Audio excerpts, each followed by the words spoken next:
আল্লাহ তাআলা কোরআন কারিমে সূরা মুহাম্মদের 33 নম্বর আয়াতে বলছেন, ইয়া আইয়ুহাল্লাযীনা আমানু আতিউল্লাহা ওয়া আতিউর রাসূল ওয়া লা তুবতিলু আমালাকুম।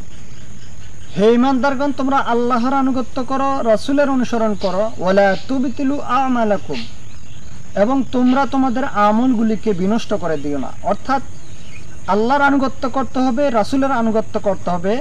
যদি আল্লাহর আনুগত্য কেটে যায় অথবা রাসূলের আনুগত্য কেটে যায় তাহলে আমাদের আমলগুলি নষ্ট হয়ে যাবে। আল্লাহ তাআলা বলছেন, ওয়ালা তুবতিলু আমালাকুম, তোমরা তোমাদের আমলগুলিকে নিজ হাতে ধ্বংস করে দিও না। সম্মানিত দিনী ভাইরা, আমরা আমাদের আমলগুলিকে নষ্ট করি কিভাবে? আমরা যখন একটি আমল করতে যাই, সে আমলটা যখন আল্লাহর আনুগত্যের অনুকূলে না হয় তখন সেই আমলটা নষ্ট হয়ে যায়। আমরা যখন একটা আমল করতে যাই সেটা যখন রাসূলের পদ্ধতিতে না হয় তখন সেই আমলটা নষ্ট হয়ে যায়। তাহলে সেটা কিভাবে হয়? অর্থাৎ ধরুন আমরা 2 রাকাত সালাত আদায় করলাম। 2 রাকাত সালাত আমরা কার জন্য আদায় করব?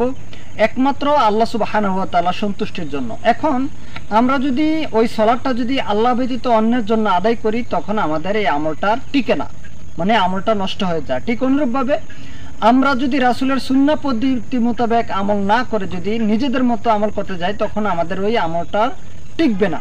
তার মানে এভাবে আমরা আমাদের আমলগুলিকে নষ্ট করে দেব। এখন এই ক্ষেত্রে এসে যদি আমাদের আমল নিয়ে যদি আমাদের ইবাদতগুলি নিয়ে যদি কখনো কোনো বিষয়ের উপরে দ্বন্দ্ব দেখা দেয় তাহলে আমাদের করণীয় কি? এ ব্যাপারে আল্লাহ সুবহানাহু ওয়া তাআলা কোরআনুল কারীমের সূরা নিসা 4 নম্বর সূরার 59 নম্বর আয়াতে বলছেন যে, ইয়া আইয়ুহাল্লাযীনা আমানু আতিউল্লাহা ওয়া আতিউর রাসূল ওয়া লা তুবতিলু আতিউল্লাহা ওয়া আতিউর রাসূল ওয়া উলিল আমরি মিনকুম। আল্লাহ তাআলা কোরআন কারীমে সূরা নিসার 59 নম্বর আয়াতে বলছেন, হে ঈমানদারগণ, তোমরা আল্লাহর আনুগত্য করো, রাসূলের অনুসরণ করো, এবং তোমাদের মধ্যে যদি কোনো বিষয়ে দ্বন্দ্ব দেখা দেয়, আল্লাহ বলছেন ওয়া উলিল আমরি মিনকুম, এবং তোমরা আমিরের অর্থাৎ তোমাদের উপর লেভেলে যে সমস্ত নেতৃবৃন্দ লোক রয়েছে, বিশেষ করে আলেম ওলামা হতে পারে অথবা অন্য যে কেউ হতে পারে, তাদের আনুগত্য করো। আল্লাহ বলছেন যে যদি কোনো বিষয়ে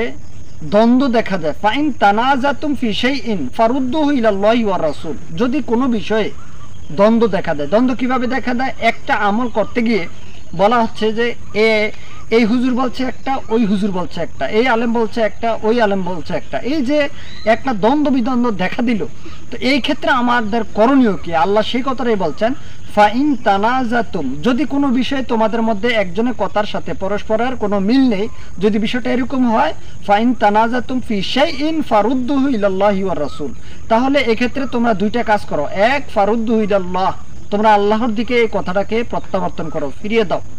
ওয়ার রাসূল, এবং রাসূলের দিকে তোমরা ফিরিয়ে দাও। এই 2টা কর্মসূচি মেনে নাও। যদি তোমরা পরকালে বিশ্বাসী হও, আল্লাহ এবং পরকালে বিশ্বাসী হও, তাহলে আমাদের মধ্যে যতক্ষণ কোনো আমল নিয়ে দ্বন্দ্ব দেখা দেয় তাহলে আমাদের করণীয় কি? আমাদের করণীয় হচ্ছে সেটাকে আল্লাহ এবং রাসূলের দিকে ফিরিয়ে দেওয়া।